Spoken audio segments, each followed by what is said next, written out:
Morning, ito na naman, may bago tayong sagupa ngayon, TCL. Ah, problema niya, ito nag-yellow. Ayan oh, nag-yellow. So, posible na bumaba ang level ng preyon nito.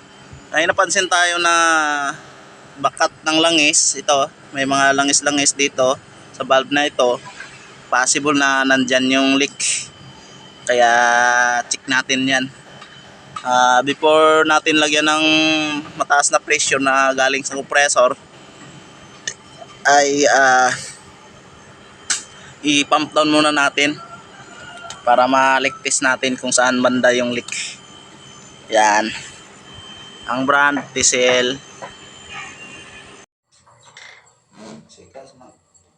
Yan, may butas siro. Yan oh. Yan. Yan, wala na sa iba.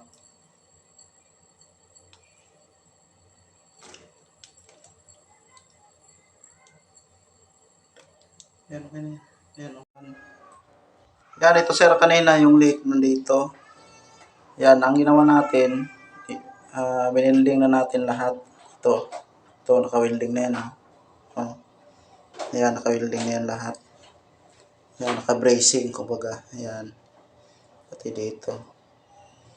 Yan. Kaya, para maiwas tayo sa backjab, babalik yung leak niyan uli pag di naayos pagka-welding.